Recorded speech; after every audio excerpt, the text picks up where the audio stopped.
கர்த்தருக்கு ஸ்தோத்திரம். இன்றைய தியானம். கிருபையும் இரக்கமும் அன்பும் சத்தியமும் உள்ள எங்கள் நல்ல தேவனே, இந்த காலை தியானத்தையும் இதில் பங்கு பெறுகின்ற உம்முடைய பிள்ளைகள் அனைவரையும் உம்முடைய மிகுந்த கிருபையினாலும் இரக்கத்தினாலும் ஆசீர்வதித்தருள வேண்டுமென்று அன்பின் இரட்சகரும் மீட்பருமாகிய இயேசுவின் நாமத்தில் மிகுந்த மனத்தாழ்மையோடு வேண்டிக் கொள்கிறோம் எங்கள் நல்ல பிதாவே, ஆமேன்.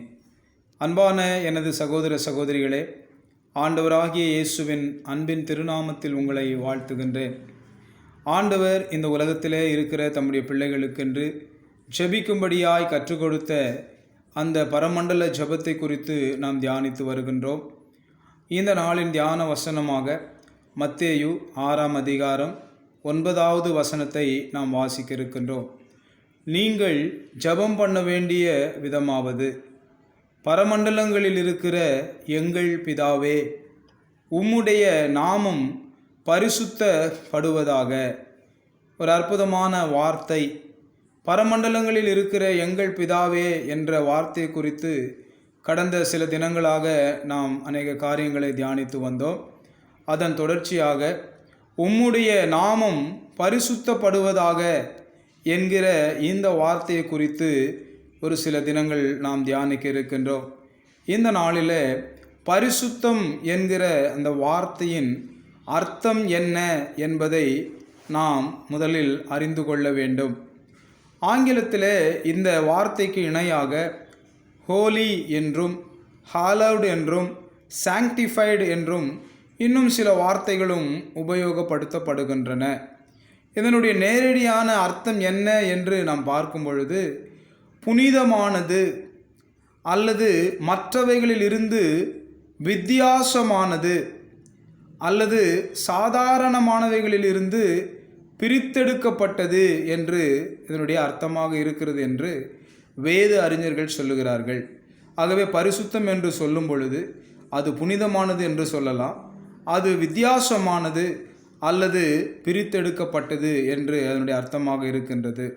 ஒரு பொருளோ அல்லது இடமோ அல்லது ஒரு மனிதனோ அல்லது ஒரு கால அளவோ தேவன் தம்முடைய உபயோகத்திற்கென்று பிரித்தெடுத்து மற்றவைகளிலிருந்து அதை வித்தியாசப்படுத்தினால் அது பரிசுத்தமானது என்று அழைக்கப்படுகிறது.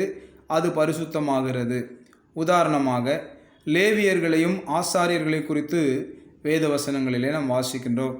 இந்த லேவியர்களை பற்றி என்னாகமம் 8ஆம் அதிகாரம் 6ஆம் வசனம் சொல்லுகிறது, நீ இஸ்ரவேல் சந்ததியாரின் நின்று லேவியரை பிரித்தெடுத்து அவர்களை சுத்திகரிப்பாயாக. பிரித்தெடுத்து, சாதாரண மனிதர்கள் தான், மனிதர்களிலிருந்து அவர்களை பிரித்தெடுக்க சொல்லுகிறார்.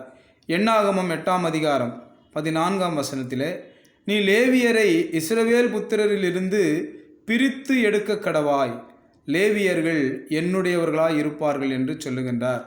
ஆசாரியர்களை பற்றி சொல்லும் பொழுது யாத்திரையாகமம் 28ஆம் அதிகாரம் 41ஆம் வசனத்தில், ஆரோனும் அவன் குமாரர்களும் ஆசாரிய ஊழியம் செய்ய அவர்களை பரிசுத்தப்படுத்துவாயாக. இந்த பரிசுத்தப்படுத்துதல் என்கிற வார்த்தையும் பிரித்தெடுப்பாயாக என்கிற வார்த்தையும் ஒரே அர்த்தத்தை குறிக்கின்றதாக இருக்கின்றது. அவர்கள் சாதாரணமான மனிதர்கள்தான், ஆனால் தேவன் தம்முடைய ஊழியத்தை செய்ய அவர்களை பிரித்தெடுத்ததால் அவர்கள் பரிசுத்தமானார்கள். ஆகவே தேவன் தன்னுடைய சேவைக்கென்று ஒரு மனிதனையோ ஒரு பொருளையோ ஒரு இடத்தையோ ஒரு கால அளவையோ தனக்கென்று எடுத்துக்கொள்ளுகிற பொழுது, அதை பிரித்து வைக்கும் பொழுது அது பரிசுத்தமாகிறது. உதாரணமாக தேவாலயத்தை பற்றி நாம் பார்க்கின்றோம். உலகத்தில் எத்தனையோ கட்டடங்கள் இருக்கின்றன, எத்தனையோ கட்டடங்களை நாம் பார்க்கிறோம். அற்புதமான கட்டடங்கள், அதிசயமான காரியங்கள் இருந்தாலும் தேவனை தொழுவதற்கென்று பிரத்யேகமாய் ஏற்படுத்தப்படுகின்ற தேவாலயங்களை பரிசுத்த தேவாலயமாய் நாம் பார்க்கின்றோம். அந்த இடம் பரிசுத்தமாகிறது. காரணம் என்னவென்றால், அது சாதாரணமான கட்டடமாக இருந்தாலும் தேவனை சந்திப்பதற்காக தேவனுடைய பிள்ளைகள் அங்கே கூடுவதினால், தேவ பிரசன்னம் அவர்கள் மத்தியில் இருப்பதினால் அந்த இடமானது பரிசுத்தமான இடமாக மாறுகிறது. சாதாரண கட்டடம்தான், ஆனால் தேவனுடைய பிள்ளைகள் கூடி ஆராதிக்கின்ற பொழுது அது ஒரு பரிசுத்த ஸ்தலமாக மாறுகின்றது.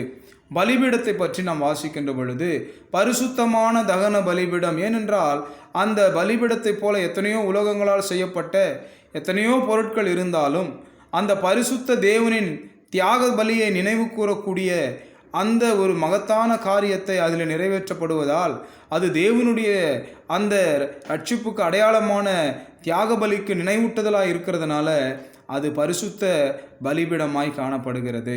அதுபோல வருமானத்திலிருந்து நம்முடைய வருமானங்களில் இருந்து கொடுக்கக்கூடிய தசம பாகம் கர்த்தரால் பரிசுத்தமானது என்று சொல்லப்படுகிறது. எவ்வளவோ பணம் உலகத்தில் இருக்கிறது, வெள்ளியும் பொன்னும் கர்த்தருடையது என்று சொல்லப்படுகிறது. எல்லாம் அவருடையதாக இருந்த பொழுதிலும் அவர் தம்முடைய பிள்ளைகளை ஆசீர்வதித்து அந்த ஆசீர்வாதத்திலிருந்து அந்த தேவனுடைய பிள்ளைகள் அவருடைய ஊழியத்தை தாங்கும்படியாக அவர்கள் கொடுக்கிறார்களே அந்த தசம பாகம், அது கர்த்தருக்கு பரிசுத்தமானது என்று சொல்லப்படுகிறது. ஏனென்றால் அது தேவனுடைய சேவைக்கென்று பிரத்யேகமாக பிரித்தெடுக்கப்படுகிறதால் அது பரிசுத்தம் என்று அழைக்கப்படுகின்றது. அதுபோல தேவன் இந்த உலகத்தை உண்டாக்கின பொழுது 6 நாட்களில் உலகம் முழுவதையும் படைத்தார் என்று ஆதியாகமம் 1ஆம் அதிகாரத்தில் படைப்பின் சரிதையை நாம் வாசிக்கின்றோம். 6 நாட்களில் உலகத்தை படைத்த தேவன் 7ஆம் நாளிலே அவர் தாமே ஓய்ந்திருந்து அந்த நாளை ஆசீர்வதித்து அதை பரிசுத்தமாக்கினார் என்று சொல்லி எழுதப்பட்டிருக்கிறது. இங்கே ஆண்டவர் 6 நாட்களும் தாம் படைத்ததெல்லாம் ஆசீர்வதித்து விட்டு 7ஆம் நாளிலேயோ அவர் ஓய்ந்திருந்து அந்த நாளையே ஆசீர்வதித்து பரிசுத்தமாக்கினார். அந்த நாள் அவருடைய சேவைக்கென்று பிரத்யேகமாக பிரித்தெடுக்கப்பட வேண்டும். வாரத்தில் 6 நாள் மனிதனுக்கு உரியது, 7வது நாள் இறைவனுடைய சேவைக்கென்று அது கொடுக்கப்பட வேண்டும் என்று கர்த்தர் அழைத்து அதை பிரத்யேகப்படுத்தி பிரித்தெடுத்து வைத்திருக்கின்றார். அதுபோல ஜெபம், எத்தனையோ வார்த்தைகளை நாம் பேசுகின்றோம், எத்தனையோ பெரித மனிதர்களோடு பேசுகின்றோம், எத்தனையோ சம்பாஷணைகள் உரையாடல்கள் நாம் செய்தாலும் பரலோகத்தின் தேவனை நோக்கி மனதுருக்கத்தோடு மன வேதனைகளோடு அழுகையோடு கண்ணீரோடு மனத்தாழ்மையோடு அவரிடத்திலே நம்முடைய உள்ளத்தின் வாஞ்சைகளை நாம் பேசுகின்றோமே, அந்த ஜெபம் பரிசுத்தமானதாய் எண்ணப்படுகிறது. சாதாரண பேச்சு தான், சாதாரண மனிதர்கள் தான் பேசுகிறார்கள். ஆனால் பரலோகத்தின் தேவனிடத்தில் தங்கள் இருதயத்தை திறந்து பேசுவதால் அது பரிசுத்தமாகிறது. ஆகவே பரிசுத்தம் என்பது என்ன என்று பார்க்கின்ற பொழுது அது பிரத்யேகமானது, அது தேவனுடைய சேவைக்கென்று பிரித்தெடுக்கப்பட்டது, அது தேவனால் பரிசுத்தமாக்கப்படுகிறது என்பதை நாம் பார்க்கின்றோம். ஆகவே பரிசுத்தம் என்கிற இந்த வார்த்தையை நாம் இன்றைய தினத்தில் பார்த்திருக்கின்றோம்.